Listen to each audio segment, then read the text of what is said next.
મિત્રો લાસ્ટ આપણે મેઇન્સના પર્પઝથી DRDO વિશે થોડુંક ભણ્યા હતા.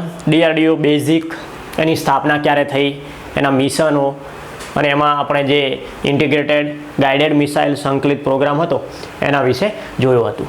તો એમાં 5 મિસાઇલ હતી, જેમાં પણ આપણે 5 મિસાઇલ વિશે બેઝિક થોડું જોયું હતું. જે 5 પ્રકારમાં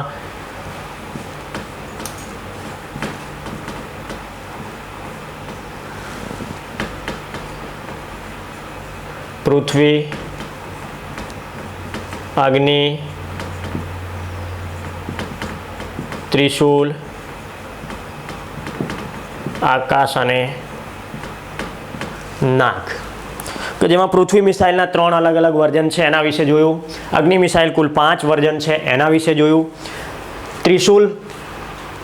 ત્રિશૂલ અત્યારે કાર્યરત નથી, શરૂઆતમાં હતું. મતલબ આ જે પ્રોગ્રામ છે એનું નામ હતું integrated guided missile development programme. આ 1982-83માં શરૂ થયું અને 2008 સુધી ચાલ્યું ડૉક્ટર કલામ સાહેબના અધ્યક્ષપદે.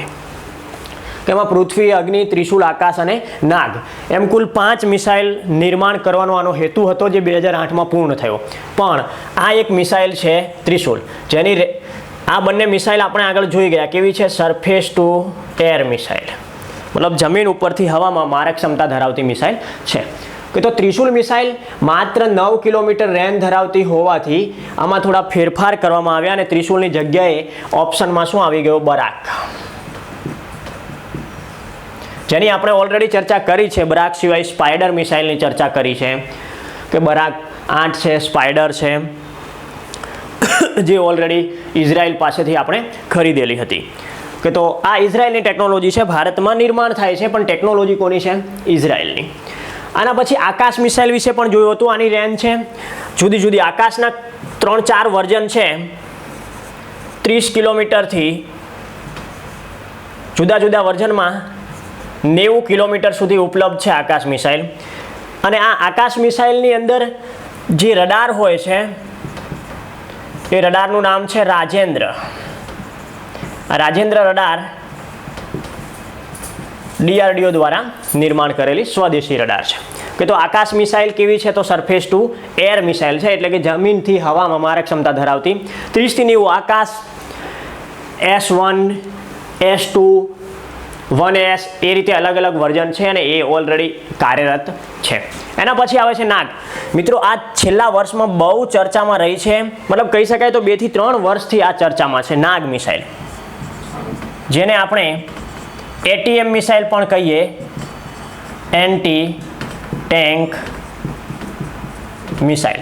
ડૉક્ટર કલામ સાહેબના પ્રોગ્રામમાં નાગ મિસાઇલ, જેને ATM મિસાઇલ કહેવાય છે, એન્ટી ટેન્ક મિસાઇલનું નિર્માણ થયું છે. આની રેન્જ 2.5 કિલોમીટરથી શરૂ થઈ 7 કિલોમીટર સુધી છે. મતલબ આના જુદા જુદા વર્ઝન છે, એટલે અલગ અલગ વર્ઝનમાં. આ નાગનું જ હેલિકોપ્ટર વર્ઝન,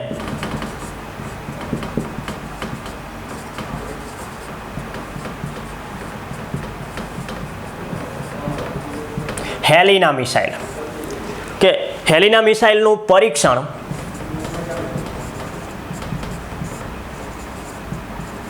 ધ્રુવ અને રુદ્રા આ 2 એરક્રાફ્ટ પરથી થયેલું છે. કે તો હેલિના મિસાઇલ કેવી મિસાઇલ છે, ATM નાગનું જ વર્ઝન છે. હેલિના કોનું વર્ઝન છે, નાગનું જ, પણ કેવું, હેલિકોપ્ટર વર્ઝન. આના સિવાય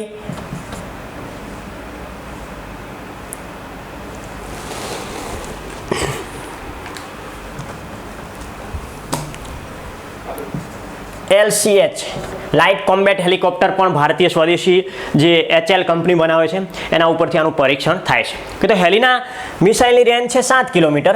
દુશ્મન દેશના યુદ્ધના મેદાનમાં જે ટેન્ક હોય એ ટેન્કને નષ્ટ કરવા માટે ઉપરથી એનું સીધું હેલિકોપ્ટર પરથી પરીક્ષણ થયું. અને એ કયા હેલિકોપ્ટર હતા, ધ્રુવ, રુદ્રા કે LCH લાઇટ કોમ્બેટ હેલિકોપ્ટર. આ હેલિનાનું હમણાં એક નવું વર્ઝન પણ અપડેટમાં આવ્યું, જેનું નામ છે ધ્રુવાસ્ત્ર. ડાયરેક્ટલી પણ ક્યાંય પરીક્ષામાં આવે કે ધ્રુવાસ્ત્ર શું છે, તો ધ્રુવાસ્ત્ર નાગનું એક વર્ઝન છે, નાગનું વર્ઝન. અને એ ધ્રુવ હેલિકોપ્ટર ઉપરથી પરીક્ષણ થયું. ધ્રુવાસ્ત્ર નામ પણ આપેલું છે. કે તો ધ્રુવાસ્ત્ર હેલિનાનું જ એક વર્ઝન છે, અપડેટેડ વર્ઝન. આના સિવાય આ હેલિનાની અંદર એક ઇન્ફ્રારેડ રેન્જ સિગ્નલ હોય છે, IRR. આ ઇન્ફ્રારેડ જે કિરણ છે એ શું કરે છે, કોઈ ઓબ્જેક્ટ ઉપર આપાત થાય છે અને એ ઓબ્જેક્ટ ઓરિજિનલ છે, મતલબ ત્યાં કોઈ વેપન્સ છે તો જ એના ઉપર હુમલો કરશે. મતલબ એને ટેન્કને તોડવા, ખાલી કોઈ ડબ્બા જેવી વસ્તુ પડી હોય ને તમે ફાયર કરશો તો હેલિના ફાયર થતી નથી. મતલબ એટલું એડવાન્સ છે કે એ વેપન્સ છે કે નહીં એ પણ જાણે છે. કે તો આ બધી મિસાઇલો આપણે વિકસાવી. એ સમયગાળામાં શું કર્યું, આપણા પાડોશી દેશે પણ આવી મિસાઇલો વિકસાવી. એટલે શું થાય, બંને જોડે શસ્ત્ર હોય તો બંનેને નુકસાન થવાની ભીતિ કહેવાય. પછી તાકાતના આધારે થોડી વધારે ઓછી નુકસાન કહી શકીએ આપણે. પણ પાકિસ્તાન પાસે પણ આવી અલગ અલગ પૃથ્વી અગ્નિ જેવી છે, એમ બરાક જે આપણી જોડે બરાક છે એવી અલગ અલગ મિસાઇલો છે. બાબર છે, ઘોરી છે. કે તો આ જે બાબર ઘોરી મિસાઇલો છે એના ઉપચાર તરીકે ભારતે 2012માં એક નવો પ્રોગ્રામ શરૂ કર્યો. 2012માં એ પ્રોગ્રામ આ મિસાઇલોના વિરોધમાં હતો. મતલબ દુશ્મન દેશની મિસાઇલ આપણને નુકસાન ન કરે અને એને હવામાં રોકી શકાય એવો પ્રોગ્રામ, જેનું નામ છે anti ballistic missile programme. Anti ballistic આ પ્રોગ્રામ 2012માં શરૂ કરાયો.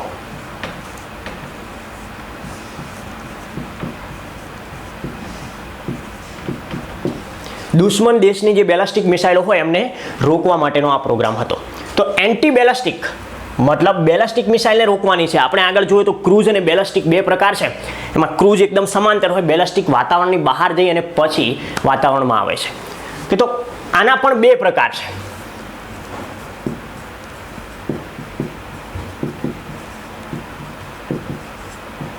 બે ભાગમાં વિભાજિત છે, જેમાં એક છે PAD. સિસ્ટમનું નામ છે PAD. PAD એટલે કે પૃથ્વી એર ડિફેન્સ. આખી સિસ્ટમનું નામ છે PAD સિસ્ટમ, પૃથ્વી એર ડિફેન્સ. અહીંયા જે મિસાઇલ છે એનું નામ છે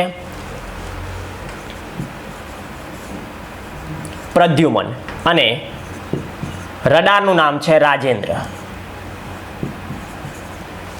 જે સ્વદેશી આપણી મતલબ આ એક સિસ્ટમ છે આખી, જેની અંદર રડાર એને સિગ્નલ આપશે કે કોઈ મિસાઇલ આટલી રેન્જથી આટલા વિસ્તારમાં આવી રહી છે અને પછી એક્ટિવ થશે આ મિસાઇલનું નામ છે પ્રદ્યુમન. એટલે ઘણી વખત આ પીનો અર્થ પૃથ્વીની જગ્યાએ શું આપ્યું હોય છે, પ્રદ્યુમન એર ડિફેન્સ. તો પણ જવાબ સાચો જ છે, પ્રદ્યુમન પણ લખી શકો છો મિસાઇલના નામ ઉપરથી. પણ આખી સિસ્ટમનું નામ શું છે તો PAD. PAD સિસ્ટમમાં રાજેન્દ્ર રડાર અને પ્રદ્યુમન મિસાઇલ. આ પૃથ્વીથી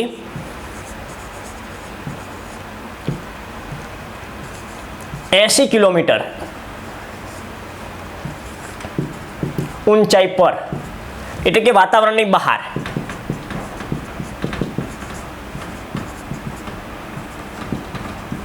આવતી મિસાઇલને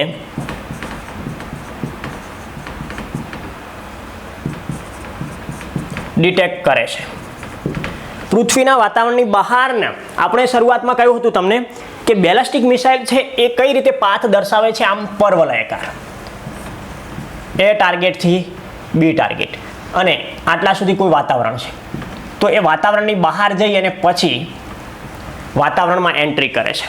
શરૂઆતમાં એને આપણે ગાઈડ કરી શકીએ અને એન્ડ પોઈન્ટ પણ ગાઈડ કરી શકીએ. વાતાવરણની બહાર હોય ત્યારે પણ એ આપણા વિસ્તારમાં આવશે તો એને ડિટેક્ટ કરવા માટે આપણી પાસે આ જે PAD સિસ્ટમ છે અને એને આપણે આપણા જમીની વિસ્તારમાં આવતા રોકી શકીએ.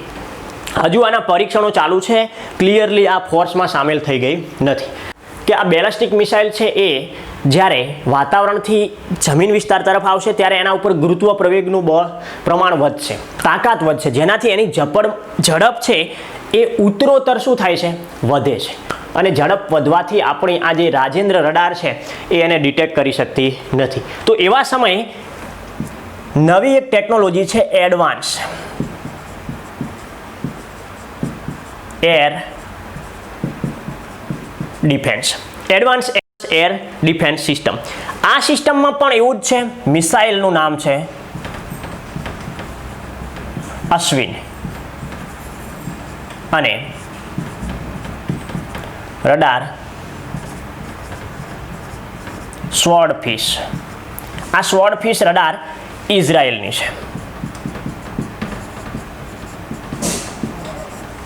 આ double AD advance air defence system કે તો મિત્રો અહીંયા એન્ટી બેલેસ્ટિક મિસાઇલનો બીજો ભાગ છે double AD advance air defence.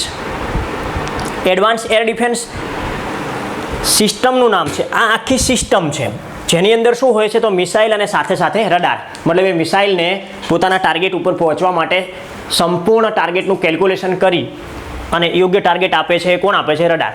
તો આ પીએડી કરતાં આ એડવાન્સ કેમ બન્યું છે? અહીંયા ઇઝરાયલ પાસેથી થોડી વધારે એડવાન્સ કામ કરી શકે એવી આપણે એક રડાર ખરીદી જેનું નામ છે સ્વોર્ડફિશ. કે તો એડવાન્સ એર ડિફેન્સ અથવા આનું બીજું નામ તમે શું કહી શકો? Ashwin air defence.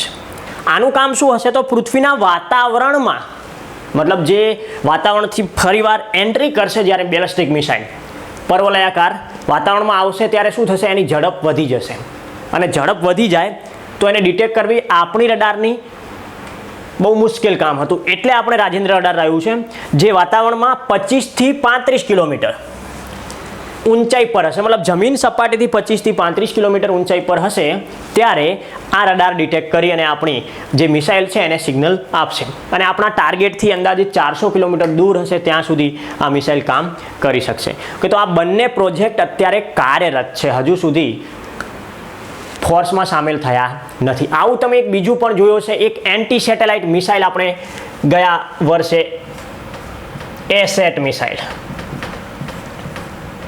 Anti satellite મિસાઇલનું પરીક્ષણ કર્યું હતું ઈસરો અને ડીઆરડીઓ સાથે મળીને. આ ડીઆરડીઓની હૈદરાબાદની કૌટિલ્ય લેબોરેટરી કરીને એક લેબોરેટરી છે, એમાં કૌટિલ્ય પ્રોજેક્ટ હતું.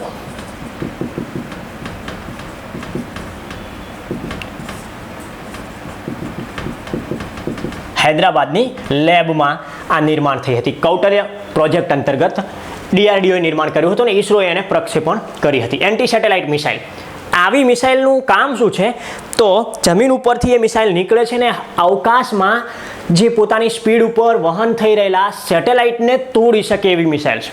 મતલબ આમના જેવું જ કામ થયું. મિસાઇલ પણ હવામાં ગતિ તો કરે છે, સેટેલાઇટ પણ કરે છે.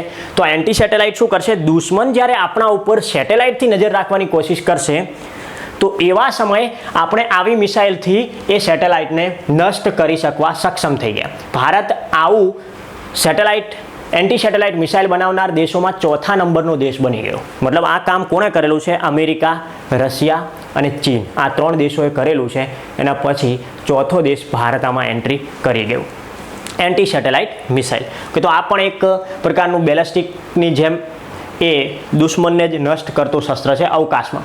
આના સિવાય પણ જો કોઈ દેશ, દુશ્મન દેશ આપણા ઉપર ક્રૂઝ મિસાઇલથી હુમલો કરવાની કોશિશ કરે છે તો એવા સમયે આ બેલેસ્ટિક તો આવશે જ, સાથે સાથે ક્રૂઝ સમય આવશે તો આપણે બહુ ચર્ચામાં રહ્યું છે, તમે જોયું હશે S-400 નામનું એક શસ્ત્ર ખરીદ્યું છે.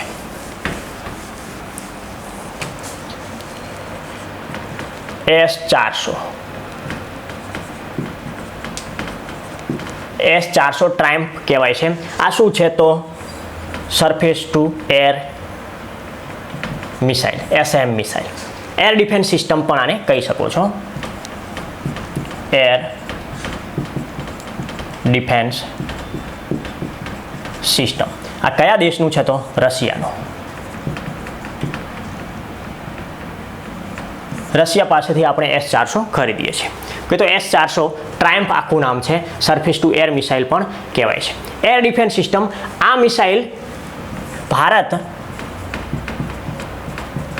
કુલ 5 ખરીદવાના કરાર કર્યા.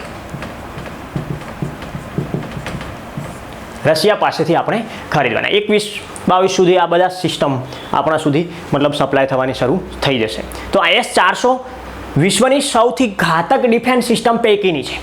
રશિયન ટેકનોલોજી છે. આવું જ US પાસે કયું છે? થાડ. આ રશિયન એર ડિફેન્સ સિસ્ટમ છે, સોરી અમેરિકન. જે રીતે આ S-400 રશિયન છે. કે તો S-400 ભારત કુલ 5 ખરીદશે 38,000 કરોડ રૂપિયામાં આ સિસ્ટમ આપણી પાસે આવવાની છે. આ કુલ એવી 5 સિસ્ટમ આવશે કે તો બહુ મોટું બજેટ આના માટે ભારતે ફાળવેલું છે. દુશ્મન દેશ આપણા ઉપર હુમલો કરવાની કોશિશ કરે એવા સમય એને હવામાં રોકવા માટેની આ સિસ્ટમ છે. S-400 જ્યાં લગાવેલું હોય આ રીતે, તો આની બે રીતે અલગ અલગ રેન્જ હોય છે. આ ટાર્ગેટ છે અને આ છે રડાર.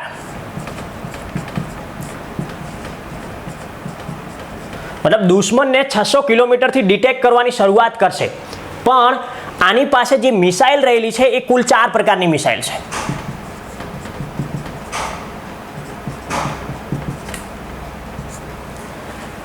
એક 80 કિલોમીટર સુધી, 125 કિલોમીટર સુધી, 250 કિલોમીટર સુધી અને 400 કિલોમીટર સુધી.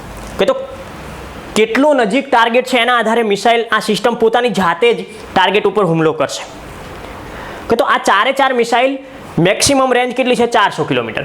એટલે જ્યાં સુધી દુશ્મનનો એરક્રાફ્ટ અહીંયા હશે ત્યાં સુધી મિસાઇલ ટાર્ગેટ નહીં થાય, પણ સિસ્ટમને ખબર પડી જશે કારણ કે એની રડાર રેન્જમાં આવી ગયું છે. કે તો આ સિસ્ટમને ખ્યાલ આવી જશે કે કોઈ એરક્રાફ્ટ આપણા વિસ્તારમાં એન્ટ્રી કરે છે, પણ એ હુમલો ક્યારે કરશે? જ્યારે આટલે આવશે ત્યારે, કારણ કે પોતાની મિસાઇલ મેક્સિમમ ટાર્ગેટ રેન્જ કેટલી ધરાવે છે? 400 કિલોમીટર. અને જેવું એન્ટ્રી કરશે એટલે એ એના ઉપર હુમલો કરશે. આ એક સાથે 76 ટાર્ગેટ ઉપર નજર રાખે છે ચારે બાજુથી, અને અંદાજિત 36-37 ટાર્ગેટને નષ્ટ કરવાની ક્ષમતા ધરાવે છે S-400 ટ્રાયમ્ફ. કે તો આ S-400 ટ્રાયમ્ફ રશિયા પાસેથી ભારત ખરીદશે ને એ પણ કેવી છે? એક એર ડિફેન્સ સિસ્ટમ છે, હવામાં રક્ષણ આપતું. આવું જ ભારતમાં પાટનગર ઉપર હુમલો ના થાય એટલા માટે એક નાસામ મિસાઇલ ખરીદવાનું પણ વિચાર્યું છે.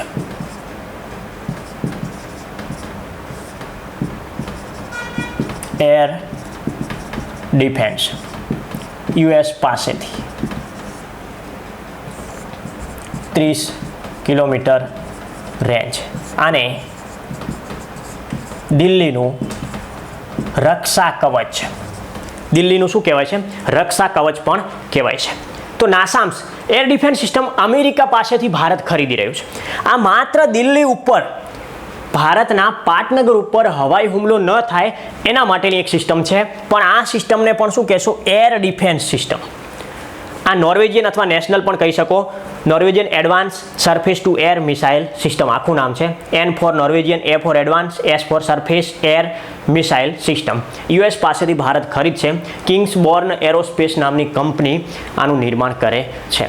30 કિલોમીટર અંદાજિત રેન્જ છે, મતલબ દિલ્હીની આજુબાજુના બધા જ વિસ્તારને આ રક્ષા કરશે. પાટનગર ઉપર હુમલો ન થાય, જે રીતે અમેરિકાના વ્હાઇટ હાઉસ ઉપર જે હુમલો થયો હતો એ હુમલો થયા પછી વિશ્વના દેશોએ આવી સિસ્ટમ એની સુરક્ષા માટે તૈયાર કરી. એ ભારતે પણ અમેરિકા પાસેથી આ સિસ્ટમ દિલ્હી ઉપર હવાઈ હુમલો રોકવા માટે કર્યો છે.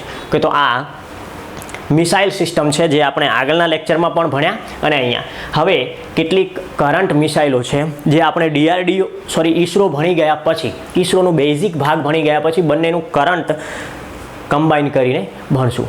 કે તો આના પછી નેક્સ્ટ પાર્ટમાં આપણે જોઈએ ISRO, જેમાં ISROની બેઝિક માહિતી થોડી જોઈએ ને ISROના જુદા જુદા કાર્યક્રમ.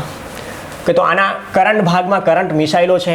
આના સિવાય કેટલાક પ્રોજેક્ટ છે જે જહાજ, સબમરીન, અને તાજેતરમાં જે વિરાટ નામનું INS યુદ્ધ જહાજ નિવૃત્ત થઈ તોડવા માટે જે ગુજરાતમાં લાવવામાં આવ્યું છે, તો એના વિશે આ બધી બેઝિક માહિતીઓ કરંટ સાથે આપણે ભણીએ. અહીંયા નેક્સ્ટ પાર્ટમાં ISRO વિશે જોઈએ. કે તો ISROનો બેઝિક ભાગ હું અત્યારે નથી ભણાવતો, એની જરૂર નથી, પણ ક્યાંય પણ વસ્તુ તમે ડિસ્ક્રિપ્ટિવ લખતા હોય તો બેઝિક જાણતા તો હોવા જોઈએ કે ISROની સ્થાપના પહેલાંનો ઇતિહાસ શું છે, ISROના અલગ અલગ ભાગ જે નિર્માણ થયા, અલગ અલગ સંસ્થાઓ કઈ કઈ છે એના વિશે. તો અહીંયા એક બેઝિક વસ્તુ ખાલી લખું છું. ISRO ભારતીય અવકાશ સંશોધન સંસ્થા. ઈસરોની સ્થાપના ક્યારે થઈ? તો 15 ઓગસ્ટ 1969. આનું હેડક્વાર્ટર ક્યાં આવેલું છે? બેંગલુરુ. ઈસરોનું હેડક્વાર્ટર છે. અને ઈસરોના અધ્યક્ષ ડૉક્ટર કે શિવાન. આ અવકાશ મંત્રાલય અંતર્ગત કાર્યરત છે. અવકાશ મંત્રાલય અંતર્ગત કાર્યરત છે. કે તો ઈસરોની જુદી જુદી સંસ્થાઓમાં આપણે જોઈએ તો મુખ્ય સંસ્થા ઈસરોની જે છે આઈસેક અથવા તો ઉદાપી રામારાવ સ્પેસ સેન્ટર બેંગલુરુ. આના પછી સેક જોઈએ તો અમદાવાદ. VSSC થુંબા કેરળ. SDSC શ્રીહરિકોટા આંધ્રપ્રદેશ. તો આ મુખ્ય સંસ્થાઓ પૈકીની છે. આના સિવાય બીજી ઘણી બધી નાની નાની સંસ્થાઓ છે જે આના શું કહેવાય કંટ્રોલિંગ સિસ્ટમ સાથે અથવા આના પાર્ટ બનાવતી હોય. PRL એ અવકાશ મંત્રાલય અંતર્ગત આવે છે પણ ઈસરોનો ભાગ નથી, પણ ઈસરો માટે એ કામ ચોક્કસ કરે છે. કે તો આ આઈસેક છે એ બેંગલુરુમાં આવેલું છે. ઈસરોનું મુખ્ય સેન્ટર છે ઈસરો સેટેલાઇટ સેન્ટર. કે તો આ ઈસરો સેટેલાઇટ સેન્ટર છે એ હવે ઉદાપી રામારાવ સ્પેસ સેન્ટરના નામથી ઓળખાય છે 2018થી. ઉદાપી રામારાવ ઈસરોના વૈજ્ઞાનિક છે જેમના નામ ઉપરથી આનું નામ હવે ઈસરોનું મુખ્ય સેન્ટર છે ઉદાપી રામારાવ. ઈસરોના અધ્યક્ષ કે શિવાન છે. પ્રથમ અધ્યક્ષ કોણ હતા? તો વિક્રમ સારાભાઈ. ઈસરો પહેલાં કયા નામે ઓળખાતું હતું? ઈસરો 1962માં એક કમિટી સાથે હતો જેનું નામ છે ઇનકોસ્પાર. 1962 ઇનકોસ્પારના નામથી ઓળખાતું હતું. જે શરૂઆતમાં જ્યારે સ્થાપાયું ત્યારે આ ઇનકોસ્પાર અણુ ઉર્જા વિભાગ નીચે કાર્યરત હતું. અણુ ઉર્જા વિભાગ 1954માં નિર્માણ થયું હતું. કે તો આ બેઝિક ભાગ છે. અહીંયા સતીશ ધવન ભારતનું ઉપગ્રહ પ્રક્ષેપણ સેન્ટર. ભારતનું ઉપગ્રહ પ્રક્ષેપણ સેન્ટર. 2 ઘન બૂસ્ટર છે.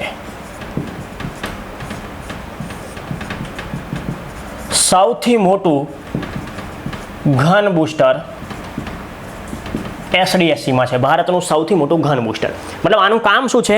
ન્યૂટનની ગતિના ત્રીજા નિયમ મુજબ લોન્ચ વ્હીકલ છે એને હવામાં ઊંચે ધકેલવા માટે પ્રક્ષેપણ કરતા ઉપગ્રહને અવકાશમાં લઈ જવા માટે બૂસ્ટર અહીંથી એક તાકાત શક્તિ આપે છે. અહીંયા ઉપગ્રહનું પ્લાયન વેગ કેટલું રાખવામાં આવશે? મતલબ જે લોન્ચ વ્હીકલ છે એનું પ્લાયન વેગ કેટલું હોય છે? 11.2 કિલોમીટર/સેકન્ડ. આટલા વેગથી એને ભગાડવામાં આવશે. થુંબા સૌથી જૂનામાં જૂની સંસ્થા છે. 1962માં બનેલું રોકેટ પરીક્ષણ સેન્ટર. રોકેટ લોન્ચિંગ સ્ટેશન પણ આપણે કહીએ, રોકેટ પરીક્ષણ સેન્ટર પણ કહીએ. અહીંયા બધા રોકેટનું નિર્માણ થાય છે અને એનું ટેસ્ટિંગ થાય છે. જ્યારે ઉપગ્રહ ક્યાં લઈ જવામાં આવે છે? હરિકોટા. શા માટે હરિકોટાથી જ ઉપગ્રહ પ્રક્ષેપણ કરાય છે? હરિકોટાની પસંદગી 1969માં થઈ અને સ્થાપના 1971માં થઈ. કે તો તમે હરિકોટા જ શા માટે પસંદ કરવામાં આવે છે?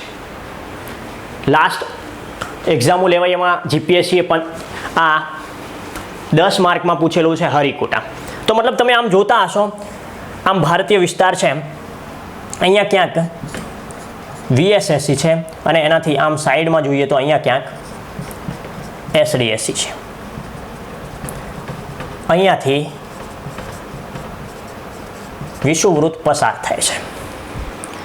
કે તો મતલબ ગુરુત્વાકર્ષણ બળ સૌથી ઓછો પૃથ્વી પર ક્યાં હોય? પૃથ્વી આમ ચપટી છે, થોડી દબાયેલી છે, જેના કારણે ગુરુત્વાકર્ષણ બળનો જે તાકાત છે એ વિષુવવૃત્ત પર ઓછી છે.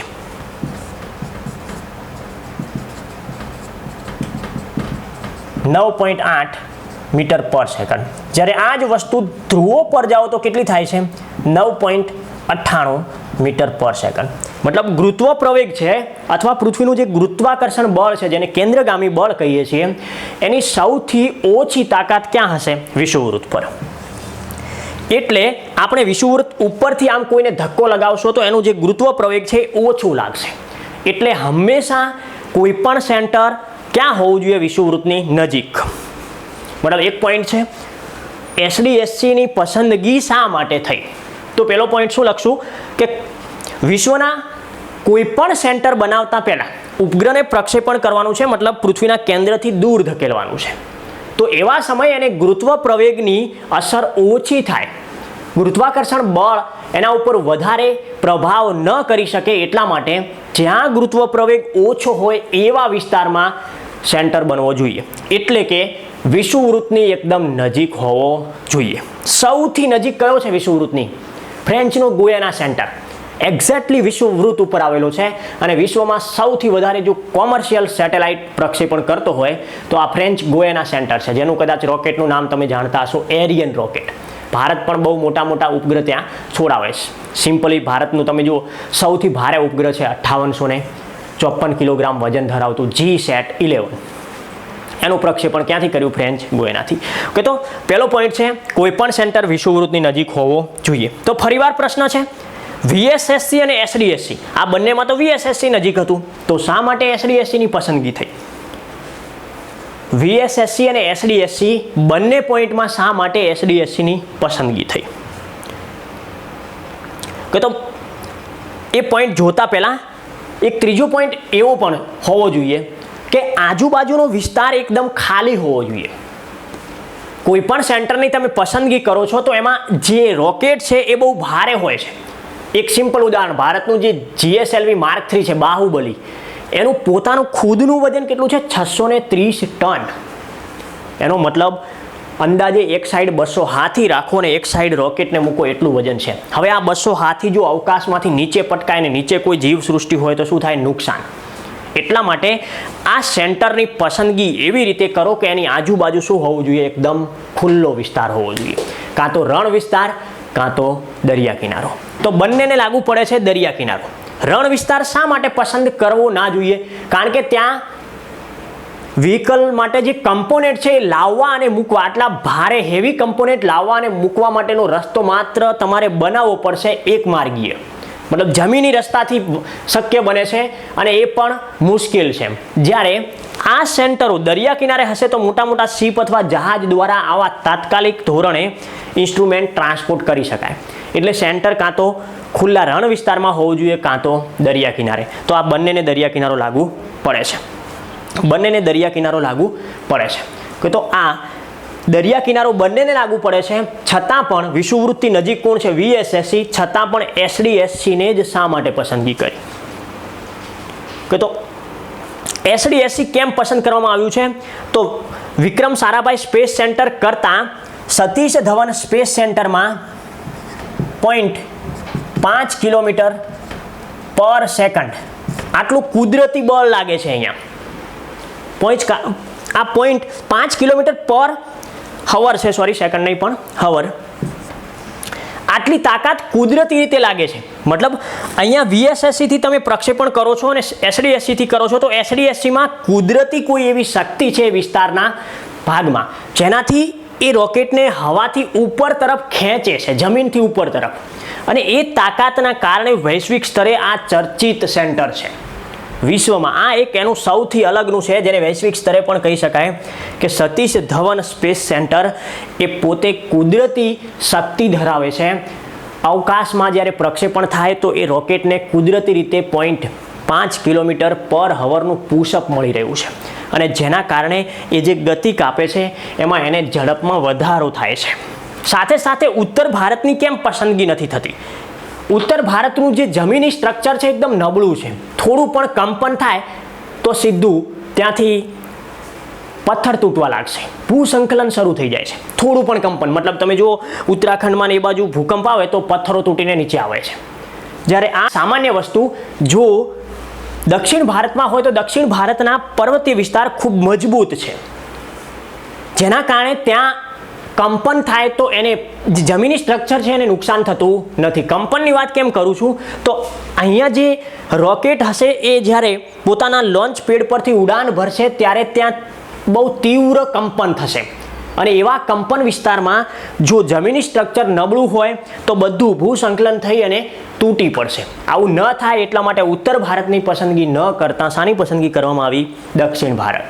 અને વિષુવવૃત્તની નજીકના સેન્ટરમાં સતીશ ધવનની પસંદગી કેમ થઈ? તો ભારતનો એક એવો પોઈન્ટ છે સતીશ ધવન સ્પેસ સેન્ટર જ્યાં કુદરતી રીતે 5 કિલોમીટર પર હવરનું 0.5 કિલોમીટર પર હવરનું પુશઅપ મળે છે, જેના કારણે આ સતીશ ધવન વૈશ્વિક સ્તરે સૌથી શ્રેષ્ઠ સેન્ટર સાબિત થયેલું છે. કે તો આ હરિકોટા સાથે આટલું યાદ રાખશો. મતલબ હરિકોટા જ શા માટે પસંદ થયું છે તો એક એની અલાયદી ખાસિયત છે, જે ખાસિયતોમાં તમે વિષુવવૃત્તની નજીક હોવું જોઈએ, આજુબાજુ ટ્રાન્સપોર્ટની સુવિધા હોવી જોઈએ, નીચે જમીની વિસ્તાર જીવ સૃષ્ટિ ના હોય એવું હોવું જોઈએ, એટલે ખુલ્લું હોવું જોઈએ, એટલે કે રણ અથવા દરિયા કિનારો હોવો જોઈએ જે આને મળે છે.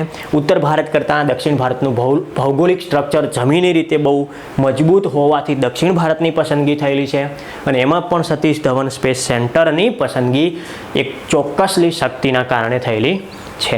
કે તો આ સતીશ ધવન સેન્ટર વિશે પણ આટલું ધ્યાનમાં રાખશું. હવે બેઝિક જોઈએ આગળ જતાં. મતલબ ઈસરોની સ્થાપના થઈ 1969માં. આ સ્થાપાયું ત્યાં સુધી ઈસરો કોના અંતર્ગત ચાલતું હતું? અણુ ઉર્જા. એટલા માટે અહીંયા અણુ ઉર્જાનો પણ આ સમયગાળે બહુ મહત્તમ કાર્યક્રમ ચાલતા હતા. ભારત પોતાના રિએક્ટરો અને અણુ બોમ્બ સાથે સંકળાયેલી સંધિઓમાં હતું. મતલબ સતત બજેટ બધું અણુ ઉર્જામાં વ્યય થતો હતો, મતલબ ઉપયોગ બધું અહીંયા આવતો હતો. આ વિસ્તાર એટલે કે ઈસરોના ભાગને પરીક્ષણ માટે એટલું ભંડોળ નહોતું મળતું. એટલા માટે આગળ જતાં સરકાર દ્વારા ફરીવાર એક મંત્રાલય બનાવવામાં આવ્યું જેનું નામ છે અવકાશ મંત્રાલય.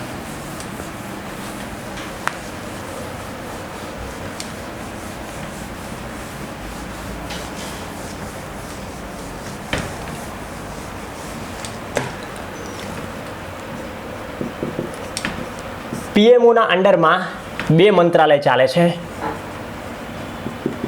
અવકાશ મંત્રાલય અને અણુ ઉર્જા મંત્રાલય. આ 1954માં બન્યું, 1972માં. અવકાશ મંત્રાલય નીચે કાર્યરત અત્યારે સંસ્થા છે PRL અને ઈસરો. અને આ જ મંત્રાલય અંતર્ગત ઈસરોમાં કાર્ય કરતું એક આવે છે અવકાશ આયોગ, સ્પેસ કમિશન જેને કહીએ. આની પણ સ્થાપના ક્યારે થઈ? 1972. અવકાશ આયોગ અને ઈસરો બંનેનું હેડક્વાર્ટર છે બેંગલુરુ. કે તો ઈસરો અને અવકાશ આયોગ બંને એકબીજા સાથે મળીને આ એક કમિશન છે એ ઈસરોના બધા કાર્યક્રમો નક્કી કરે છે. અવકાશ આયોગનું કામ શું છે તો ઈસરો આવનારા સમયમાં કયા કયા પ્રોજેક્ટ પર કામ કરવાનું છે એ વાર્ષિક કેલેન્ડર અને એના સાથે ચર્ચાઓ કરવાનું કામ કોનું છે? આયોગનું. 1972માં બન્યું છે. આયોગનું હેડક્વાર્ટર બેંગ્લોર જ્યાં ઈસરોનું છે એ જ આયોગનું હેડક્વાર્ટર છે. અને આયોગના અધ્યક્ષ કોણ હોય છે? અધ્યક્ષ હોદ્દાની રૂએ ઈસરોના અધ્યક્ષ. ઈસરોના જે અધ્યક્ષ છે એ જ આયોગના અધ્યક્ષ રહેશે. મતલબ હાલ કે સિવાન છે તો અવકાશ આયોગ સ્પેસ કમિશનના ચેરમેન કોણ છે એવું પ્રશ્ન હોય તો સીધો શું છે? ઈસરોના જે ચેરમેન છે એ જ. કે તો અવકાશ આયોગ 1972માં બન્યું છે. આનું કામ છે ઈસરોના ભવિષ્યના મિશનો રજૂ કરવા. જે રીતે જીપીએસસી પોતાનો કેલેન્ડર રજૂ કરે છે દર વર્ષે કે વાર્ષિક આટલા સમયગાળામાં આવા એક્ઝામો લેવાની છે, એ રીતે આ શું કરે છે? ઈસરો આવનારા સમયમાં આટલા મિશનો પ્રક્ષેપણ કરશે. જેમાં કયા કયા હેતુ છે આયોગના? તો 1 ઉપગ્રહ નિર્માણ હેતુ, 2 રોકેટ નિર્માણ હેતુ, 3 સેવા હેતુના કાર્યો, આ 3 કામનું પોતાનું કામ ચલાવે છે. આયોગ ઈસરો માટે આ 3 કામ કરે છે. પહેલાં તો ઉપગ્રહ નિર્માણ કરવા, અલગ અલગ પ્રકારના ઉપગ્રહ નિર્માણ કરવા, ઉપગ્રહ માટે જે રોકેટ જોઈશે એ નિર્માણ કરવા, અને લોકોનું જીવન કઈ રીતે સરળ થઈ શકે ટેકનોલોજીના ઉપયોગથી એ કામ કોણ કરે છે? ઈસરોનો અવકાશ આયોગ. આ 3 પર ઈસરો પછી કામ કરે છે. કે તો આ આયોગનું કામ છે. આ ઉપગ્રહ નિર્માણ, રોકેટ નિર્માણ અને સેવા હેતુ સૌથી વધારે પરીક્ષામાં પૂછાતા ટોપિક હોય તો આ અવકાશ આયોગના હેતુઓ પૈકી આ 3 છે. સૌથી વધારે જોવા મળે છે, મતલબ કરંટમાં પણ એટલા જ જોવા મળે છે. સિમ્પલી કહીએ તો ઈસરો સંપૂર્ણ આમાં જ આવી જાય છે. કે તો આ ભણતા પહેલાં બેઝિક ભાગ ઓર્બિટ કક્ષા વિશે થોડું જોઈ લઈએ, પછી આના ઉપર આવીએ. મતલબ ઉપગ્રહની જુદી જુદી કક્ષાઓ.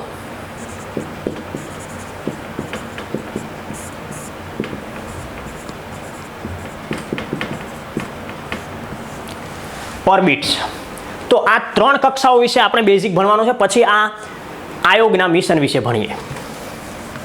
તો કક્ષા વિશે થોડું જાણી લઈએ, પછી મિશન આયોગના શું છે એ જાણીએ. કે તો કક્ષામાં પહેલી કક્ષા છે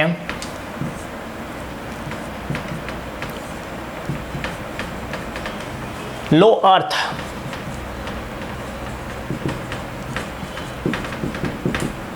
ઓર્બિટ. તો આ લો અર્થ ઓર્બિટ એકદમ નીચેની કક્ષા, જેને કહીએ નિમ્ન કક્ષા. લો અર્થ ગુજરાતીમાં કહીએ તો નિમ્ન ભૂકક્ષા. લો અર્થ ઓર્બિટ પૃથ્વીથી 160 કિલોમીટરથી શરૂ થઈ અને 2000 કિલોમીટર ઊંચાઈ સુધી. લો અર્થ ઓર્બિટ જેને કહીશું લિયો ઓર્બિટ પણ કહેવાય છે. આ કક્ષાની રેન્જમાં બીજી કક્ષા સૌથી વધારે જો ચર્ચિત કક્ષા હોય તો આ કક્ષાની રેન્જમાં જ આવે છે પોલાર કક્ષા.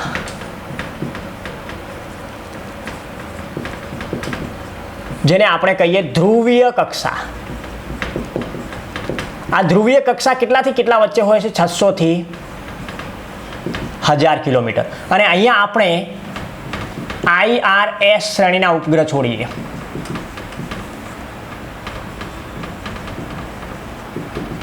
સેટેલાઇટ.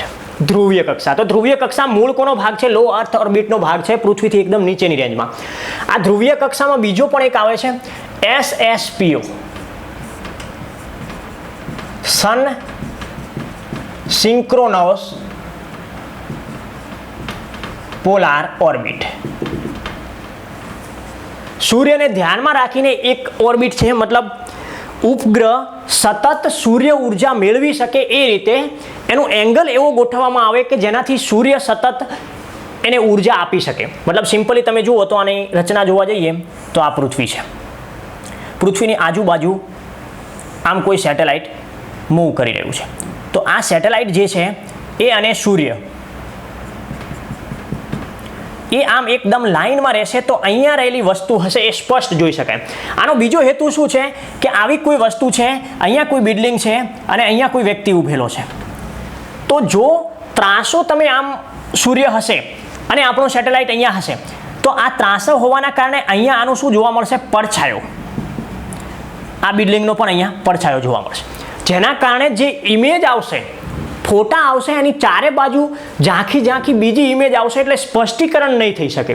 જ્યારે સન સિંક્રોનસ પોલાર ઓર્બિટમાં આપણે સિમ્પલ વસ્તુ જોઈએ કે આપણે સૂર્ય પ્રકાશમાં સવાર સાંજ જોતા હોય તો આપણું પડછાયો જોવા મળે બંને સાઈડ, પણ ભર બપોરે મધ્યાહન સૂર્ય આપણા માથા ઉપર હોય એ વખતે આપણો પડછાયો હોતો નથી. સેમ એવું છે, પડછાયો ન પડે અને ઇમેજ સ્પષ્ટ લઈ શકાય ભૂ અવલોકન માટે, એટલે બીજી કક્ષા કઈ છે? સન સિંક્રોનસ પોલાર ઓર્બિટ. સૂર્યને ધ્યાનમાં રાખીને ગોઠવેલી કક્ષા. તો એ પણ કોનો ભાગ રહેશે? લો અર્થ ઓર્બિટનો ભાગ રહેશે. તો આ કક્ષામાં છોડેલા જે ઉપગ્રહ છે એની ઝડપ કેટલી હોય છે?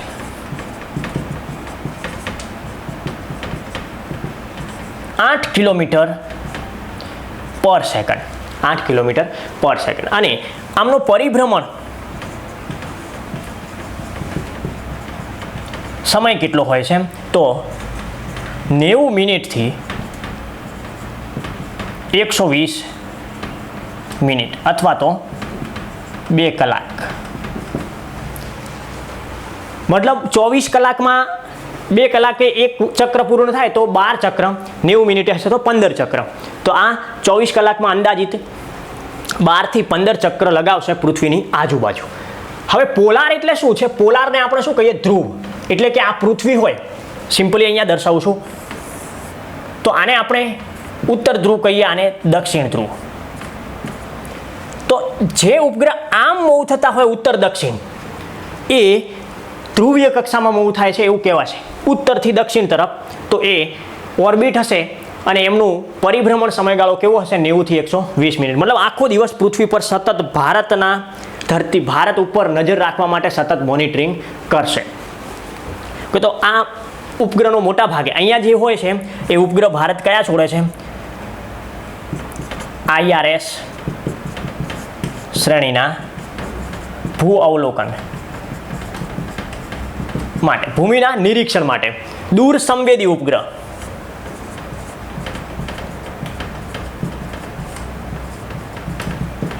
બધા કઈ કક્ષામાં હશે? તો IRS શ્રેણી એટલે કે લો અર્થ ઓર્બિટમાં હશે. આના પછીની બીજી કક્ષા,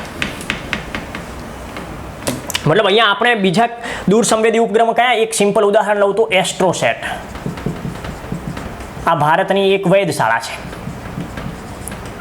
તરતી પ્રયોગશાળા, 650 કિલોમીટર ઊંચાઈ પર અવકાશમાં રહીને રિસર્ચ કરતી. તો એ 650 કિલોમીટર મતલબ ક્યાં આવી? 600 થી 1000ની વચ્ચે. બીજો એક યાદ રાખશો, પૃથ્વી પર ઉપગ્રહ મિનિમમ કેટલી હાઈટે છોડવામાં આવશે? તો તમે આના ઉપરથી ખ્યાલ લાવી શકો છો. 160 થી અંદર હશે તો ગુરુત્વ પ્રવેગનો બહુ પ્રભાવ જોવા મળશે. એટલે કે જેમ જેમ ઉપર જઈએ એમ ગુરુત્વ પ્રવેગનો પ્રભાવ ઓછો થતો જશે. 160 કિલોમીટર ઓછામાં ઓછી ઉપગ્રહની હાઈટ હોવી જોઈએ. મતલબ ઉપગ્રહ પૃથ્વીની સપાટીથી ઓછામાં ઓછું કેટલી સપાટી ઉપર પ્રક્ષેપણ થશે? 160 થી વધુ. આના પછી બીજી ઓર્બિટ આવશે, મિયો, મીડિયમ અર્થ ઓર્બિટ. આ 2000 કિલોમીટરથી આની શરૂઆત થશે. મીડિયમ એટલે મધ્યમ ભૂકક્ષા જેને કહીશું. આ નિમ્ન ભૂકક્ષા હતી, અહીંયા મધ્યમ ભૂકક્ષા. મધ્યમ ભૂકક્ષાની પૃથ્વીથી કેટલું હશે? 2000 કિલોમીટરથી શરૂ થશે અને 35,786 કિલોમીટર, મતલબ છેલ્લી ઓર્બિટ સુધી જશે. 35,786 કિલોમીટર વચ્ચે આ રેન્જમાં આવશે મીડિયમ અર્થ ઓર્બિટ. આમની ઝડપ કેટલી હશે? તો 8 કિલોમીટર પર સેકન્ડથી 3 કિલોમીટર પર સેકન્ડથી 8 કિલોમીટર પર સેકન્ડ. 3 કિલોમીટર પર સેકન્ડથી 8, મતલબ 35,786 કિલોમીટર હશે ત્યારે 3 કિલોમીટર પર સેકન્ડ હશે અને 2000 હશે ત્યારે 8 કિલોમીટર. આના સિવાય પરિભ્રમણનો સમયગાળો કેટલો હશે?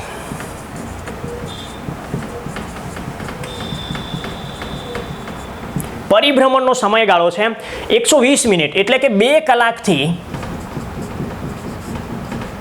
24 કલાક. મતલબ 2 કલાક જો નજીક હશે, 2000 કિલોમીટરે હશે ઉપગ્રહ, તો એ 2 કલાકમાં એક રાઉન્ડ પૂર્ણ કરી લેશે. પણ 35,786 કિલોમીટર દૂર પર હશે તો 24 કલાકમાં પોતાનો એક ચક્ર પૂર્ણ થશે. અહીંયા ભારતે કોઈ ઉપગ્રહ પ્રક્ષેપણ કર્યા નથી. અહીંયા ડોપલર ઇફેક્ટનો બહુ પ્રભાવ જોવા મળે છે, એટલે જે સિગ્નલો વહન થાય છે એમાં વ્યય જોવા મળે છે, પૂરતા પ્રમાણમાં આવતું નથી, અથવા સતત એના ઇકો જોવા મળતા હોવાથી આ ઓર્બિટ શૂન્ય ઓર્બિટ પણ કહી શકાય છે. પણ અહીંયા તમે જોઈ શકો અમેરિકાનું જે GPS છે એના 24 ઉપગ્રહ અહીંયા છે. ક્યાંય પ્રશ્ન છે તો કે GPS કઈ ઓર્બિટમાં છે? તો મીડિયમ અર્થ ઓર્બિટ અથવા તો મધ્યમ ભૂકક્ષામાં આવશે. અને એ કેટલી ઊંચાઈ પર છે? 20,200 કિલોમીટર ઊંચાઈ પર આવેલું છે મીડિયમ અર્થ ઓર્બિટ. તો આ મીડિયમ અર્થ ઓર્બિટ પૃથ્વીથી 2000 કિલોમીટરની ઊંચાઈ પર છે. ભારત અહીંયા કોઈ ઉપગ્રહ પ્રક્ષેપણ કર્યા નથી. એના પછી ખૂબ જ અગત્યની કહી શકાય એવી ત્રીજી ઓર્બિટ છે હાઈ અર્થ ઓર્બિટ.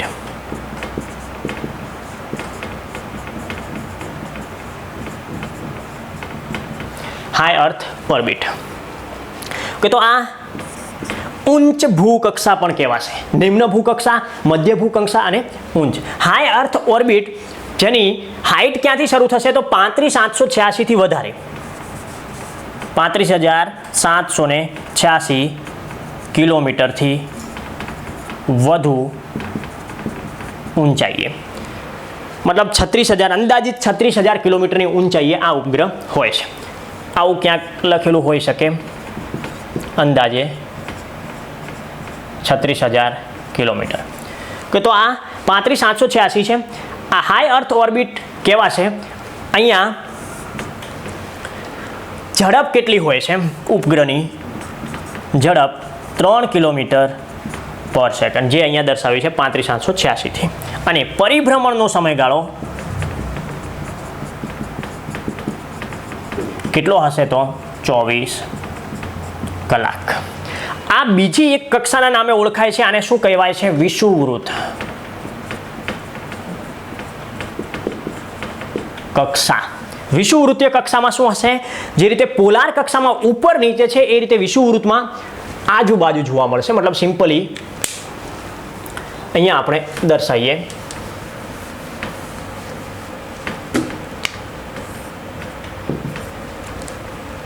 આ પૃથ્વી છે, આ વિષુવવૃત્ત છે.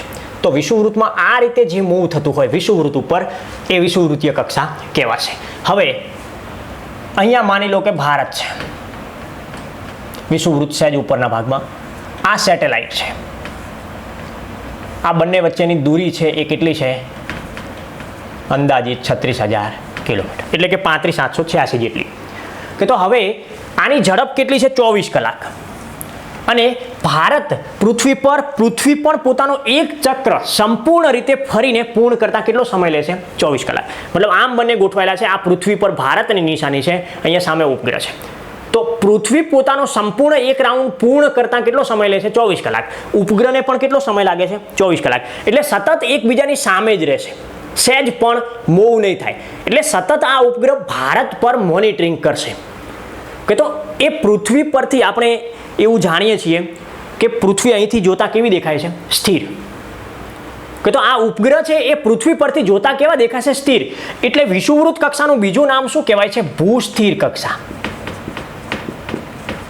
પૃથ્વી પરથી જોવા મળતી કક્ષા જેને સ્થિર કક્ષા કહેશું તો ભૂસ્થિર કક્ષા અથવા વિષુવવૃત્ત કક્ષા અથવા તો હાઈ અર્થ ઓર્બિટ અથવા તો ઉચ્ચ ભૂ કક્ષાના નામે ઓળખવામાં આવશે. કે તો વિષુવવૃત્તીય કક્ષા અથવા ભૂસ્થિર કેમ કહ્યું છે? તો આ કક્ષામાં છોડેલા બધા જ સેટેલાઇટ પૃથ્વી પરથી કેવા જોવા મળશે? સ્થિર. અને એ પૃથ્વીથી 35,886 કિલોમીટર ઊંચાઈ, એટલે કે 36,000 અંદાજિત છે. કે તો આ સ્થિર છે. અહીંયા આપણે કઈ શ્રેણીના ઉપગ્રહ છોડીએ છીએ? ખાસ યાદ રાખશો, ઇનસેટ, અથવા તો એનું નામ બદલીને હવે શું કરી દીધું છે? જીસેટ. જીસેટ શ્રેણીના ઉપગ્રહ અથવા ઇનસેટ શ્રેણીના ઉપગ્રહ અહીંયા પ્રક્ષેપણ કર્યા છે. એટલે કે ભારતે ઇનસેટ 1 થી ઇનસેટ 4 સુધી અને જીસેટમાં 11 છે, જીસેટ 29 છે, જીસેટ 7A છે, વગેરે વગેરે. મતલબ જીસેટ સિરીઝ અને ઇનસેટ સિરીઝ અહીંયા પ્રક્ષેપણ કરવામાં આવે છે. તો ભૂસ્થિર કક્ષા અથવા વિષુવવૃત્તીય કક્ષાના બે પ્રકાર છે. જો એક્ઝેક્ટલી પ્રકાર છે સ્ટેશનરી અને સિંક્રોનસ ઓર્બિટ. સ્ટેશનરી ઓર્બિટ અને સિંક્રોનસ. સિંક્રોનસ કોને કહીશું? સ્ટેશનરી કોને કહીશું? મતલબ જે ઓર્બિટ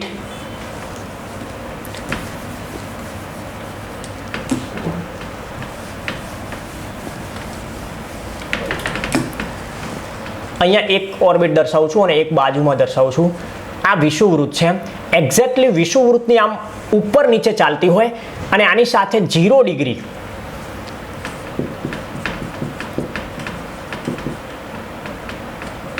એંગલ બનાવતી હોય, 0 ડિગ્રી એંગલ બનાવતી હોય તો એને શું કહીશું? સ્ટેશનરી.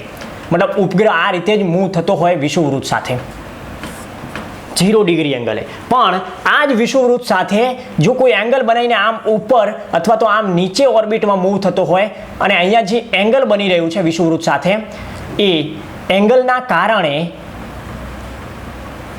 એને શું કહીશું? સિંક્રોનસ.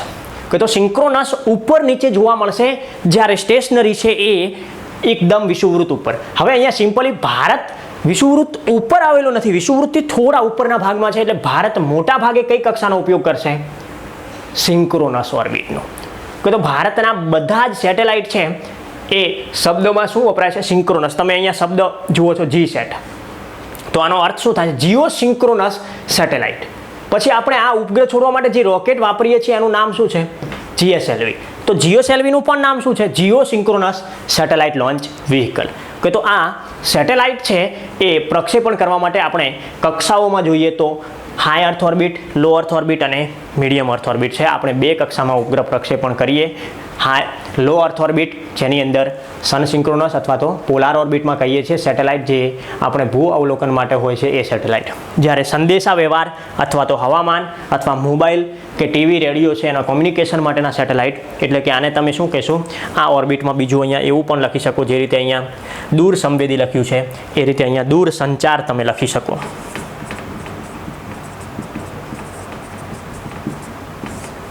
દૂરસંચાર ઉપગ્રહનો ઉપયોગ થાય છે આ શ્રેણી માટે. તો એના પછી આગળ હવે કક્ષા સમજાઈ ગયું છે, એટલે હવે આગળ જોઈએ કક્ષાના ઉપરથી, તો આપણને વધારે મજા આવશે. આગળના જે હેતુઓ છે અવકાશ આયોગના, સૌથી વધારે પરીક્ષામાં જે પૂછાતા ટોપિકમાં જોવા જઈએ તો અવકાશ આયોગના હેતુઓ. જેમાં પહેલા હેતુમાં જોઈએ ઉપગ્રહ નિર્માણ હેતુ.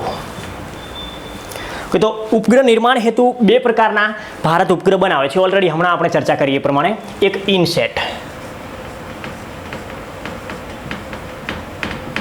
અને એક IRS. આ ઇનસેટ શ્રેણી છે અને આ IRS શ્રેણી છે. ઇનસેટમાં આપણે આખું નામ લખીએ તો Indian national satellite system. Indian national satellite system. IRSમાં શું છે? તો ઇન્ડિયન રિમોટ સેન્સિંગ સિસ્ટમ. કે તો આ IRS Indian national satellite system છે. ઇન્ડિયન રિમોટ સેન્સિંગ મતલબ ગુજરાતીમાં કહીએ તો ભારતીય દૂર સંચાર ઉપગ્રહ શ્રેણી. ભારતીય દૂર સંવેદી ઉપગ્રહ શ્રેણી. અહીંયા એક શબ્દ યાદ રાખશો, સેટેલાઇટ. કે તો દૂર સંચાર, આ ખાસ યાદ રાખશો ક્યાંય શબ્દ જોવા મળે છે, દૂર સંચાર અને દૂર સંવેદી. આ દૂર સંચાર જે ઇનસેટ શ્રેણી છે એનું નામ 2002માં બદલીને શું બનાવી દીધું? જીસેટ. જીઓ સિંક્રોનસ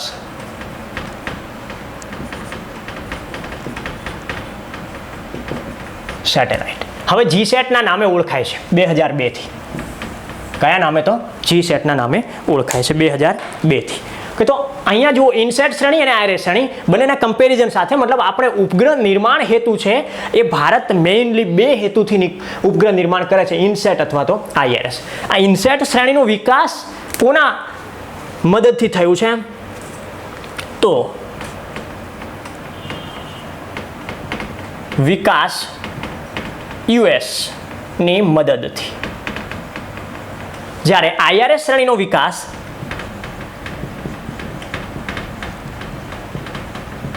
રશિયાની મદદથી. IRS શ્રેણીનો વિકાસ કોની મદદથી થયો? રશિયાની. મતલબ ઇનસેટ શ્રેણી આપણે અમેરિકાની મદદથી વિકસાવી છે, જ્યારે આ રિમોટ સેન્સિંગ શ્રેણી છે એ રશિયાની મદદથી વિકસાવી છે. આ ઉપગ્રહ કદ, વજન અને આકારમાં મોટા હોય છે. મતલબ ભારતનો સૌથી મોટો ઉપગ્રહ છે તો જવાબ કયો શ્રેણીમાં આવશે? ઇનસેટ અથવા તો જીસેટ. જ્યારે સૌથી નાના એટલે કે કદ, વજન અને આકારમાં નાના હોય છે.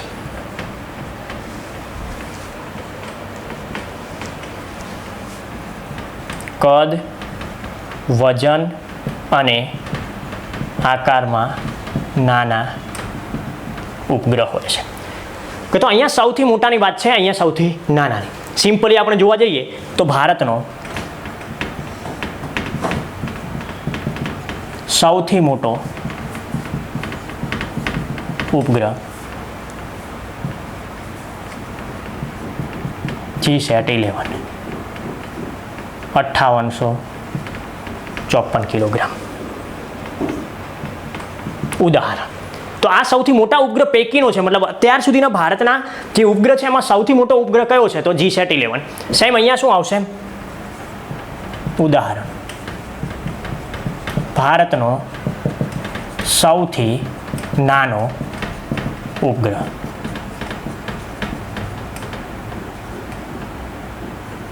કલામસેટ V2 1.10 કિલોગ્રામ. તો આ સૌથી નાનો ઉપગ્રહ છે, જેને નેનો ઉપગ્રહ પણ કહેવાય છે. આનો શું કહેવાય? Nano satellite. નેનો સેટેલાઇટ પણ કહેવાય છે. તો ઇનસેટ શ્રેણીમાં ઉપગ્રહ ખૂબ જ મોટા હોય છે, જ્યારે IRS શ્રેણીના ઉપગ્રહ કેવા હોય છે? ખૂબ નાના. આ ઉપગ્રહ કઈ કક્ષામાં હોય છે? મતલબ આમને પ્રક્ષેપણ ક્યાં કરવામાં આવે છે? પ્રક્ષેપણ હાઈ અર્થ ઓર્બિટ અથવા તો વિષુવવૃત્ત કક્ષા અથવા તો ભૂસ્થિર કક્ષા. હાઈ અર્થ ઓર્બિટ અથવા વિષુવવૃત્ત કક્ષા અથવા તો ભૂસ્થિર કક્ષા, અથવા તો આને હાઈને ગુજરાતીમાં કહીએ તો ઉચ્ચ ભૂસ્થિર કક્ષા. જ્યારે આમનું પ્રક્ષેપણ ક્યાં થાય છે? પ્રક્ષેપણ લો અર્થ ઓર્બિટ અથવા તો ધ્રુવીય કક્ષા અથવા તો સન સિંક્રોનસ કક્ષા. એટલે કે પૃથ્વીથી 35,786 કિલોમીટરથી વધુ ઊંચાઈ પર. એટલે કે અહીંયા શું આવશે? પૃથ્વીથી 600 થી 1000 કિલોમીટર ઊંચાઈ. મતલબ ઇનસેટ શ્રેણીનો જે પ્રક્ષેપણ છે એ હાઈ અર્થ ઓર્બિટમાં હશે, જ્યારે હાઈ અર્થ અથવા વિષુવવૃત્તીય કક્ષા અથવા ભૂસ્થિર. હમણાં જ ઓર્બિટ જોઈ છે, એમાં આપણે જોયું કે આ કક્ષાએ પૃથ્વીથી 35,786 કિલોમીટરથી વધારે એટલે કે 36,000 સુધીની છે, જ્યારે આ 160 થી 2000 વચ્ચે હતી, પણ ધ્રુવીય કક્ષા એટલે 600 થી 1000ની વચ્ચે ઉપગ્રહ હોય છે. અહીંયા પ્રક્ષેપણ યાન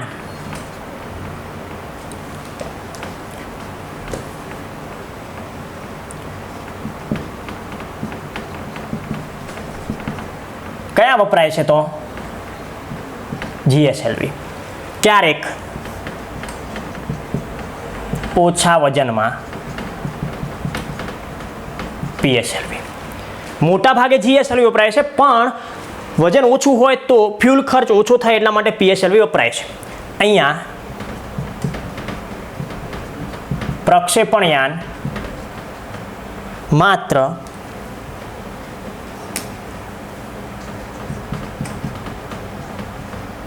PSLV. મતલબ આપણે આગળ જોયું હતું વિષુવવૃત્ત કક્ષાના બે ભાગ હતા, જીઓ સિંક્રોનસ. એ સિંક્રોનસ નામ અને વ્હીકલનું નામ સેમ મેચ થતું હોય છે, એટલે સિમ્પલી પણ યાદ રાખો. જીઓ સિંક્રોનસ સેટેલાઇટ આવે તો એ સિંક્રોનસ કક્ષા, પોલાર આવે તો પોલાર એટલે ધ્રુવીય છે, એટલે પોલાર ક્યાં વપરાય છે? તો ધ્રુવીય કક્ષામાં. કે તો પ્રક્ષેપણ યાન બંને સાઈડ અલગ અલગ છે, પણ PSLVનો ઉપયોગ આપણે ઓલ ઇન વન તરીકે કરી શકીએ છીએ. ભારતનું સૌથી શ્રેષ્ઠ રોકેટ છે PSLV. આના પછી આગળ બીજા ભાગમાં જઈએ તો આમનો હેતુ શું છે? હેતુ તો દૂર સંચાર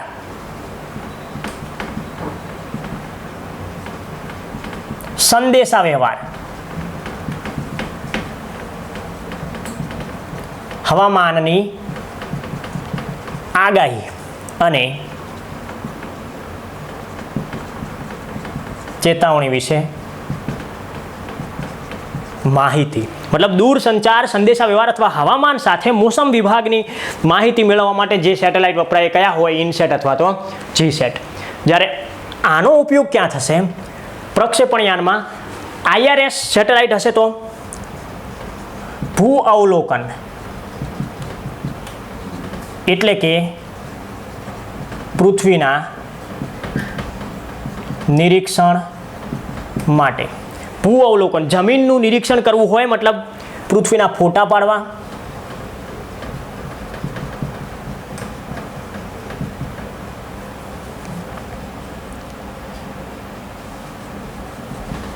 ભારતીય વિસ્તાર, દુશ્મન પર નજર રાખવા વગેરે હેતુથી આનો ઉપયોગ થશે.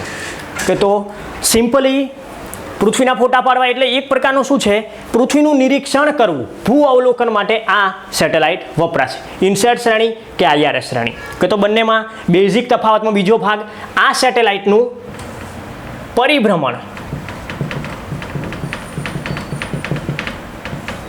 કાળ કેટલું છે? 24 કલાક. પરિભ્રમણ કાળ કેટલો છે? 24 કલાક. જ્યારે ઇનસેટ શ્રેણીનો પરિભ્રમણ કાળ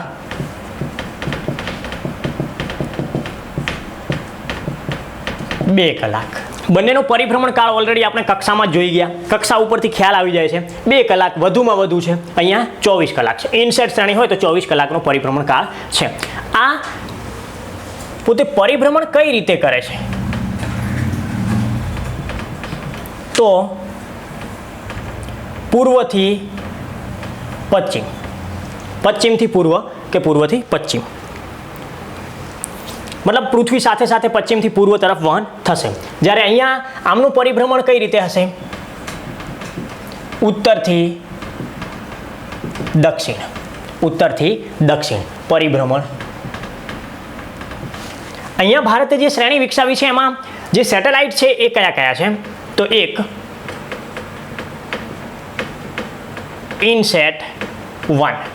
જેવું આપણે સૌ પ્રથમ ઇનસેટ શ્રેણી વિકસાવી હતી અમેરિકાની મદદથી, તો આ ઇનસેટ 1 આવ્યું એના પહેલા એવું પૂછાય કે આનો પ્રાયોગિક ઉપગ્રહ કયો છે? ઇનસેટ શ્રેણીનો પ્રાયોગિક ઉપગ્રહ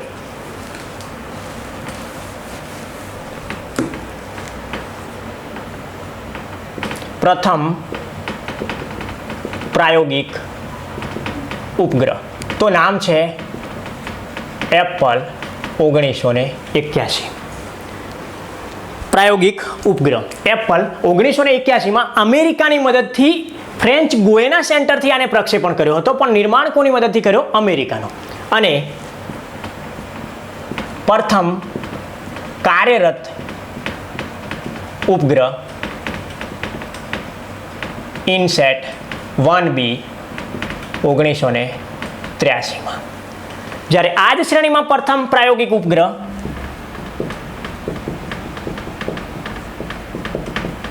છે આર્યભટ્ટ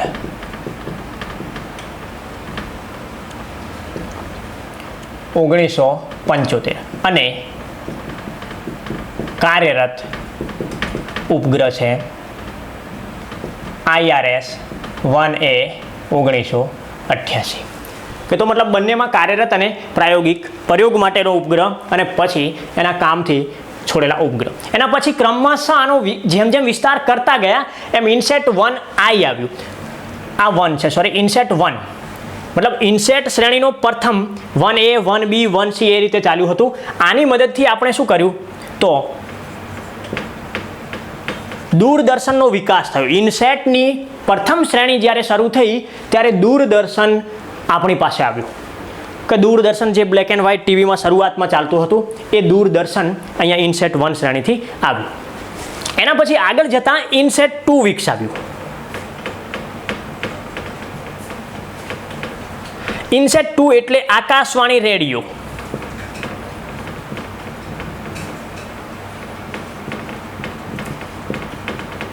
FM અને STD ફોનની સુવિધાઓ શરૂ થઈ. જે તમે કદાચ હાઈવે ઉપર કે ક્યાંક જાઓ તો દુકાનો ઉપર જે રૂપિયો નાખીને આપણે ફોન કરતા હતા એસટીડી ફોન, એ ફોનની સુવિધાઓ ઇનસેટ 2 સિરીઝથી શરૂ થઈ. મતલબ એસટીડી છે, આકાશવાણી, એફએમ રેડિયો જે મોટા ભાગે બહુ અત્યારે પ્રચલિત હોય, ગાડીઓમાં જતા હોય ત્યારે મ્યુઝિક સાંભળતા હોઈએ, બજાતે જાઓ, જે ઇનસેટ છે. તો આકાશવાણી, રેડિયો, એફએમ અને એસટીડી, આ રેડિયો વેવ કયા લેયરમાંથી પરત આવે છે? પૃથ્વીના 4 લેયર છે. સૌથી નીચે કયો છે? ટ્રોપોસ્ફિયર, જેને શુભાવરણ કહીએ, 0 થી મેક્સિમમ 20 કિલોમીટર. એનાથી ઉપર જાઓ એટલે સ્ટ્રેટોસ્ફિયર, સામાન્ય રીતે મધ્યાવરણ કહેવાય, સોરી, સ્ટ્રેટોસ્ફિયર એટલે સમતાપ આવરણ. એનાથી ઉપર જાઓ એટલે મેસોસ્ફિયર, લગભગ 50 કિલોમીટરથી 80 કિલોમીટરની ઊંચાઈ પર મેસોસ્ફિયર છે. અને મેસોસ્ફિયર એટલે કે મધ્યાવરણ, જેમાં મધ્યાવરણ છે ત્યાં ઓઝોન જોવા મળે છે. જ્યારે મેસોસ્ફિયરમાં શું જોવા મળે છે? ઉલ્કાઓ. ઘર્ષણથી જ્યારે તારા અથવા કોઈ ઉપરથી ઘન પદાર્થ, જે બીજા નંબરનું આવરણ છે જેને સ્ટ્રેટોસ્ફિયર કહેવાય છે, એટલે કે મધ્યાવરણ, જ્યાં જેટ વિમાન ઉડે છે. સાદા વિમાન ક્યાં ઉડે છે? શોભાવરણની શોભ સીમા, છેલ્લો ભાગ છે એને 15 કિલોમીટરથી ઉપરના વિસ્તારમાં જોવા મળે. જેટ વિમાન આવશે તો મધ્યાવરણમાં સ્ટ્રેટોસ્ફિયર, જ્યાં ઓઝોન પણ જોવા મળે છે. એનાથી ઉપર જઈએ તો મેસોસ્ફિયર છે, સમતાપ પછી બીજા નંબરનો સમતાપ અને ત્રીજા નંબરનો મધ્યાવરણ. મેસોસ્ફિયરમાં ઉલ્કાઓ જોવા મળે છે અને એના ઉપર આયનોસ્ફિયર, 80 કિલોમીટરથી ઉપરની જે લેયર આવશે એ કયો છે? આયનોસ્ફિયર એટલે કે ઉષ્માવરણ. આયનોસ્ફિયરમાં આયન રહેલા છે, ઇલેક્ટ્રોન, પ્રોટોન, ન્યુટ્રોન, જેના કારણે ઉપરથી નીચે તરફ સિગ્નલો વહન થાય છે અને આ રેડિયો કામ કરે છે. તો રેડિયો સિગ્નલ જ્યારે અહીંથી નીકળે છે તો કયા આવરણમાંથી પરત આવે છે? તો ઉષ્માવરણ. એના પછી ત્રીજા નંબરનું શ્રેણી શરૂ થઈ, ઇનસેટ 3. 3A, 3B એ રીતે આખી શ્રેણી વિકસી હતી. ઇનસેટ 3 હવામાન, આગાહી અને ચેતવણી માટે ઇનસેટ 3 શ્રેણી વિકસી. હવામાન સાથે સંકળાયેલી છે, મતલબ એની આગાહી અને ચેતવણી આપણને જે જોવા મળે છે. ઇનસેટ 3 શ્રેણી છે કે હવામાનનો પ્રથમ ઉપગ્રહ, સૌ પ્રથમ ઉપગ્રહ આવે તો આના પહેલાં આપણે છોડી દીધો હતો 2001માં મેટસેટ. હવામાનનો ભારતનો પ્રથમ ઉપગ્રહ કયો છે? મેટસેટ. અને એનું નામ 2003માં ભારતની જે સૌ પ્રથમ અવકાશમાં સફર કરનાર મહિલા કલ્પના ચાવલાનું દુર્ઘટનામાં મૃત્યુ થતાં એનું નામ બદલીને મેટસેટની જગ્યાએ શું રાખેલું છે? કલ્પના 1.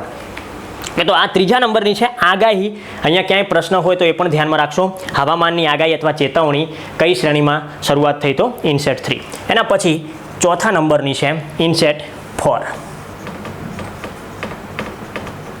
ઇનસેટ 4. ઇનસેટ 4માં A અને B બંને છે. અહીંયા HD સેવાઓ શરૂ થઈ.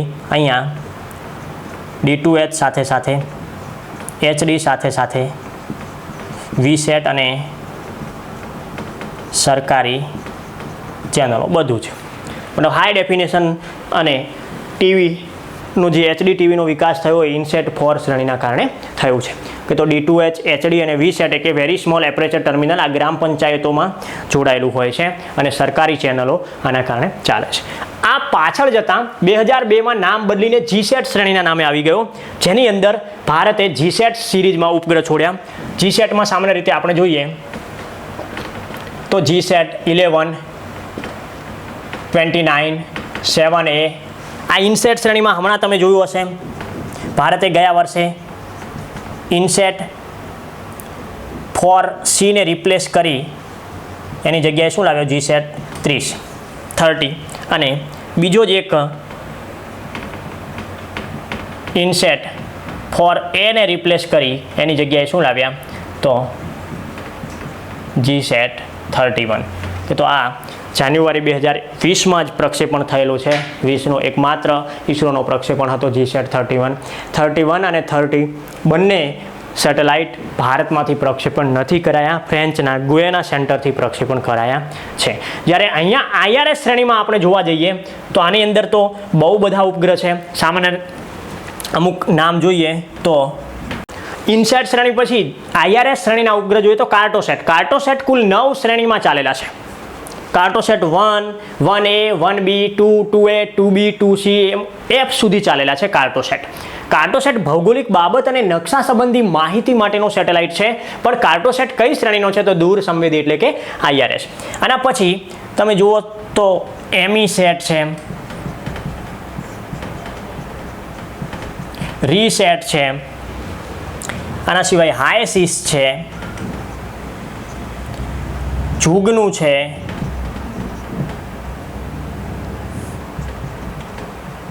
રામસેટ છે વગેરે. આ બધા ઉપગ્રહ. એમીસેટ ભારતનું જે કહેવાય તો જાસૂસી ઉપગ્રહ કયો છે, DRDO દ્વારા નિર્માણ થયેલો ઇલેક્ટ્રોમેગ્નેટિક ઇન્ટેલિજન્સ સેટેલાઇટ કહેવાય છે એમીસેટ, જાસૂસી ઉપગ્રહ, દુશ્મન દેશ પર નજર રાખતું. રીસેટ છે રડાર ઇમેજિંગ સેટેલાઇટ. રીસેટના પણ 4 સિરીઝ ચાલી છે.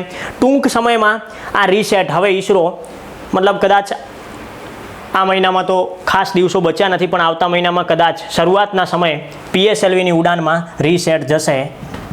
PSLV ટૂંક સમયમાં પોતાની 49મી ઉડાન ભરશે, PSLV C-49, જેની સાથે રીસેટ ઉપગ્રહ અવકાશી સફરમાં જવાનો છે. આના સિવાય હાયસીસ, ભારતમાં સર્વાંગી કામ કરી શકે એવું એક હાયસીસ ઉપગ્રહ પણ ભારતે છોડ્યું. જુગનું તળાવ અને સરોવરની માહિતી આપતો ઉપગ્રહ કયો છે? જુગનું. ઓશન સેટ છે, દરિયાઈ વિસ્તાર વિશેની માહિતી આપે છે, જેને ઓશન સેટ તરીકે ઓળખવામાં આવે છે.